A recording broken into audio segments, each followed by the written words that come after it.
പിന്നെ ഇൻക്രിമെന്റും ബോണസൊക്കെ ചോദിക്കേ. ഇത്രയും നേരം കളിച്ചിരിച്ചിരുന്ന ചേട്ടന്റെ മുഖം എന്ത് ശ്രീ വന്നപ്പോ പെട്ടെന്ന് മാറി? അതങ്ങനെയാ അമ്മായി, ഈ തർക്കശാസ്ത്രം നടത്തുന്നവരുടെ മുഖത്തെ എപ്പോഴും ഒരു ഗാംഭീര്യം ഉണ്ടാവും ഇല്ലേ അച്ഛാ? എന്തെങ്കിലും ചോദിക്കുവാനായിട്ടുണ്ടോ? ചോദ്യം ഇങ്ങോട്ടുമാകാം. ഒന്ന് കൊമ്പ് ഓർക്കണമെന്ന് ആ മനസ്സ് ആഗ്രഹിക്കുന്നു അല്ലേ? ആ കണ്ണ് കണ്ടാ അറിയാം. ആഹാ, തികഞ്ഞ ജ്ഞാനിയുടെ വാക്ചാരുത. അവർ പരുന്തിനെ പോലെ ചിറകടിച്ചുയരും, ഓടിയാലും ക്ഷീണിക്കുകയില്ല, നടന്നാൽ തളരുകയില്ല. ആര് ആര് ആര്? ദൈവത്തെ ആശ്രയിക്കുന്നവർ. ബൈബിൾ വചനങ്ങളിലൂടെ കണ്ണോടിക്കുന്നത് നന്നായിരിക്കും. അവിടുത്തെ സ്നേഹവും കരുണയും കൃപയും എന്നും കൂടെ ഉണ്ടാവും. സ്വർഗരാജ്യം സമീപത്തെങ്കൽ എന്ന് ക്രിസ്തുദേവൻ പറഞ്ഞതിന്റെ പൊരുൾ. കർത്താവായ യേശുക്രിസ്തുവിന്റെ നാമം, അവിടുത്തെ സ്മരണ കൂടെയുള്ളപ്പോൾ സ്വർഗരാജ്യം സമീപത്തെങ്കിലും.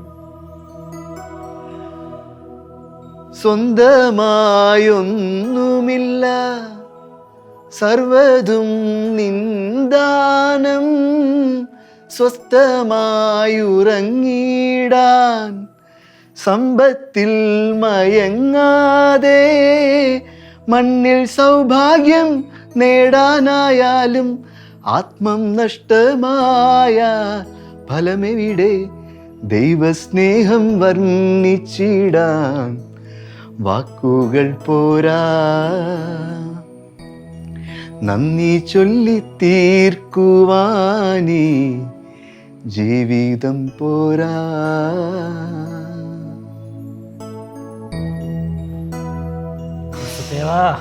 അത്ഭുതം, അതിശയകരം.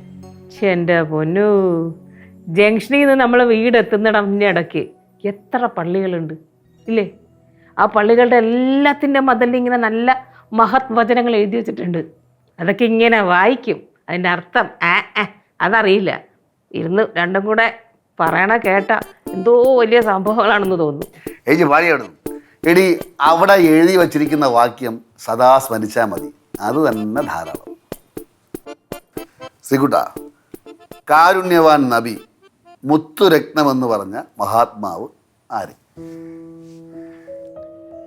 അവനവൻ ആത്മസുഖത്തിനാചരിക്കുന്നവ അപരന്നു സുഖത്തിനായി വരേണം എന്ന് പറഞ്ഞ് ശ്രീനാരായണ ഗുരുദേവൻ. ശ്ലോകങ്ങളും കീർത്തനങ്ങളൊക്കെ കുറച്ച് വശായിരിക്കണം അല്ലേ? ഇതെല്ലാം കൊള്ളാം, പക്ഷെ ഇടയ്ക്കിടയ്ക്കുള്ള ഈ തുള്ളിച്ചാടിയുള്ള വരവുണ്ടല്ലോ, അത് നടത്തിയാൽ നല്ലതായിരിക്കും. ഉണ്ടായില്ലേ ഇവിടെ മധുരകരമായിട്ട് സംസാരിച്ചുകൊണ്ടിരിക്കുമ്പോഴത്തേ വളവളാന്ന് പറഞ്ഞോണ്ട് ആ വളവളാന്നുള്ള വാചകത്തിലുണ്ട് സംസ്കാരത്തിന്റെ മധുരിമ. കഷ്ടം, ഈ വാക്കുകളും വാചകങ്ങളും സിദ്ധാന്തങ്ങളും ഒക്കെ പ്രാവർത്തികമാക്കാനാണ് ബുദ്ധിമുട്ട്. അതികഠിനം തന്നെ. ഇനിയുമുണ്ടോ ചോദ്യങ്ങൾ? സംവാദത്തിന് ഞാൻ തയ്യാർ. ഞാൻ പണ്ടേ തയ്യാർ. എങ്കിൽ നാളെ ആവാം. അമ്പലദർശനം കഴിഞ്ഞ് ഞാൻ വരും, നീ ഒരുങ്ങിയിരുന്നു. ഇതെന്ത് ഹിസ്റ്റോറിക്കൽ ഡ്രാമ?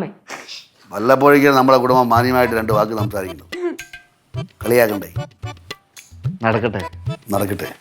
ഗൗരി, അനുഗമിച്ചാലും നമ്മെ ചായ ഇടാം. നമുക്കിനിയും ഒരുപാട് ദൂരം മുന്നോട്ടേക്ക് പോകാനുണ്ട്. മാർഗ തടസ്സമുണ്ടാക്കാൻ ഒരുപാട് പേർ ശ്രമിക്കും. ഫ്ലവേഴ്സ് ഒരുക്കുന്ന കാഴ്ച വസന്തം യൂട്യൂബിൽ പ്രേക്ഷകർക്ക് ലൈവായി കാണാം. ഫ്ലവേഴ്സ് കോമഡിയിൽ ജോയിൻ ചെയ്യൂ, ആസ്വദിക്കൂ.